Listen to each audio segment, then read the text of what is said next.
मो चैनल संस्कृति एवं परंपरा को। अतः परं प्रवक्ष्यामि दक्षिणायन मूतम संक्रांते पूर्वकाले जा कलाब्यै विंशतिर्मताः बाहुड़ा यात्रा। श्री विग्रह मानंकर फेरंता रथ यात्रा को बाहुड़ा बा दक्षिणाभिमुखी यात्रा कुहाଯାଏ। स्कंध पुराणर उत्कल खंडरे उल्लेख अछि नवम्या वासयेद्देवान् तेषु प्रातः समृद्धिमत् दक्षिणाभिमुखी यात्रा विष्णुरेषा सुदुर्लभा। स्कंध पुराण उत्कल खंड। अर्थात नवम दिवसरे देवता मानंकु रथरे अधिष्ठित कराइबे।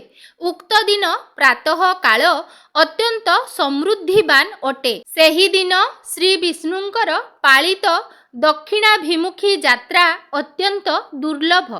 संपूर्ण यात्रा को तीनोटी अंग रूपे धरा जाइछि।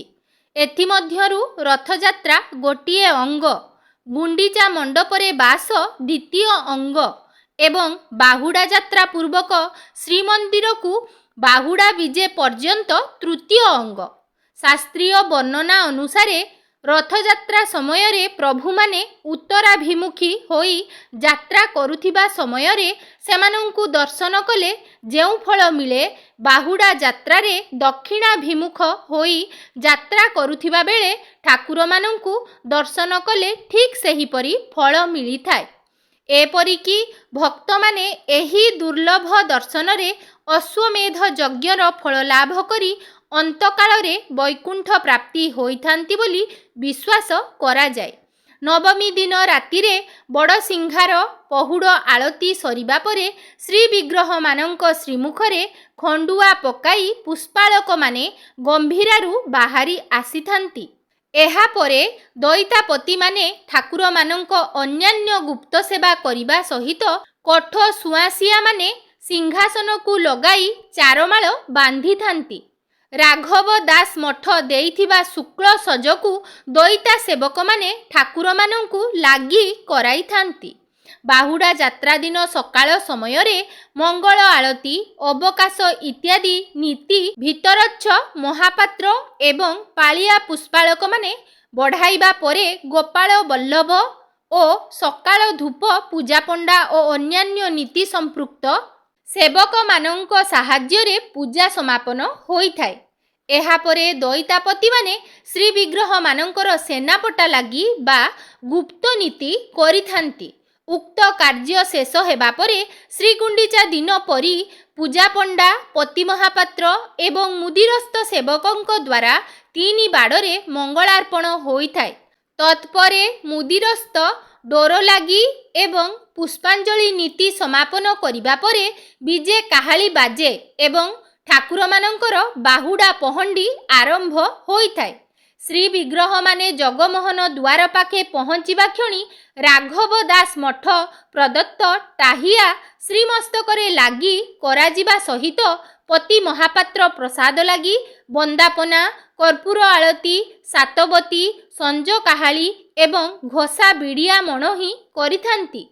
एही समय रे पुष्पालक महाजन माने तुली लागी बढ़ाई थांती।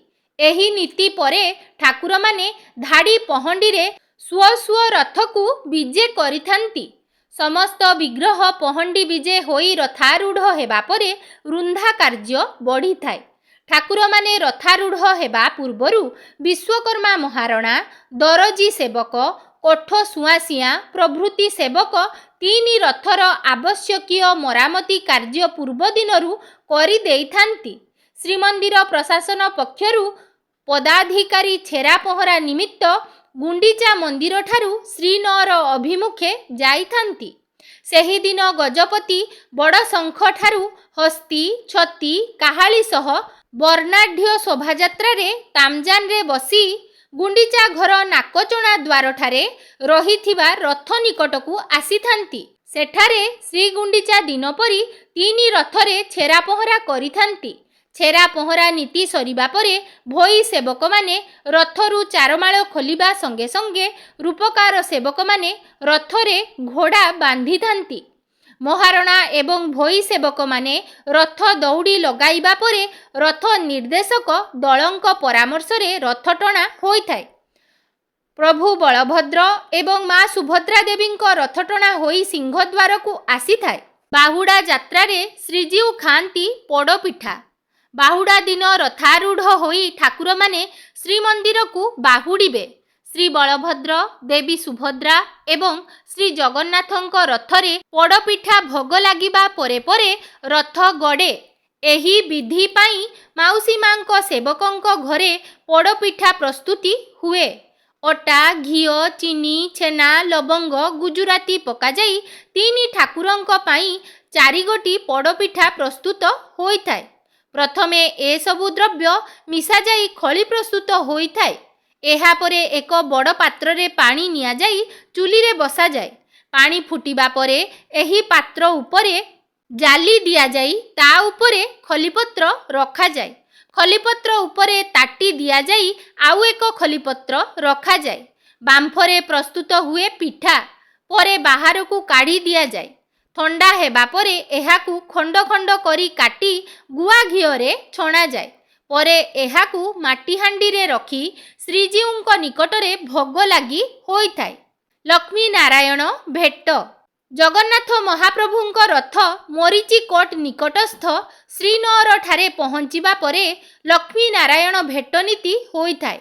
ମହାଜନ ସେବକମାନେ ଲକ୍ଷ୍ମୀ ଠାକୁରାଣୀଙ୍କୁ ପାଟବସ୍ତ୍ର, ମାଳଫୁଲ, ଅଳଙ୍କାରରେ ବେଶ କରାଇ 7 ପାହାଚ ଦ୍ୱାରଠାରେ ଥିବା ପାଲିଙ୍କିରେ ବିଜେ କରାନ୍ତି। ପାଲିଙ୍କି ଆନନ୍ଦ ବଜାର ସ୍ଥିତ ଚାହାଣୀ ମଣ୍ଡପକୁ ନିଆଯାଏ। ଚାହାଣୀ ମଣ୍ଡପରେ ମା ଲକ୍ଷ୍ମୀ ବିଜେ ହୋଇବା ପରେ ଉକ୍ତ ପାଲିଙ୍କି ନନ୍ଦିଘୋଷ ରଥରେ ବିରାଜମାନ କରିଥିବା ଶ୍ରୀ ଜଗନ୍ନାଥଙ୍କ ରଥ ନିକଟରେ ପହଞ୍ଚନ୍ତି। ପରମ୍ପରା ଅନୁଯାୟୀ ସେହି ସମୟରେ ଶ୍ରୀ ବଳଭଦ୍ରଙ୍କ ରଥ ସମ୍ମୁଖରେ ରଥ ଘେରା ପକାଯାଇଥାଏ। ଶ୍ରୀନଅର ସିଂହଦ୍ୱାରରେ ଗଜପତି ମହାରାଜା ଉପସ୍ଥିତ ହୋଇଥାନ୍ତି। ଦହିପଟି ମଣୋହି ପରେ ଗଜପତିଙ୍କ ହସ୍ତରେ ମା ଲକ୍ଷ୍ମୀ ଦେବୀ ବିଜେ ହୋଇ ଶ୍ରୀ ଜଗନ୍ନାଥଙ୍କ ସହିତ ଭେଟ ହୁଅନ୍ତି। ତତ୍ପରେ ରଥ ପ୍ରଦକ୍ଷିଣ ଓ ମହାପ୍ରଭୁଙ୍କ ଆଜ୍ଞାମାଳ ପାଇ ଲକ୍ଷ୍ମୀ ଠାକୁରାଣୀ ଶ୍ରୀମନ୍ଦିରକୁ ବାହୁଡ଼ା ବିଜେ କରିବା ସଙ୍ଗେ ସଙ୍ଗେ ଶ୍ରୀନଅରଠାରୁ ନନ୍ଦିଘୋଷ ଟଣାଯାଇ ସିଂହଦ୍ୱାରଠାରେ ରଖାଯାଇଥାଏ। ଏହି ନୀତିରେ ଭିତରଚ୍ଛ, ପତି ମହାପାତ୍ର, ଗରାବଡ଼ୁ, ବିମାନବଡ଼ୁ, ମହାଜନ, ବଜନ୍ତରୀ ପ୍ରମୁଖ ସେବକମାନେ ଉପସ୍ଥିତ ରହିଥାନ୍ତି। ଉତ୍ତରେ ଦକ୍ଷିଣେ ବିପ୍ରାହା ସ୍ୱୟନେ ପୁରୁଷ ଉତ୍ତମ ଦୃଷ୍ଟ୍ୱା ରାମକୃଷ୍ଣଂ ଚ ସର୍ବାନ୍ ଭଦ୍ର ପ୍ରଦାୟନି।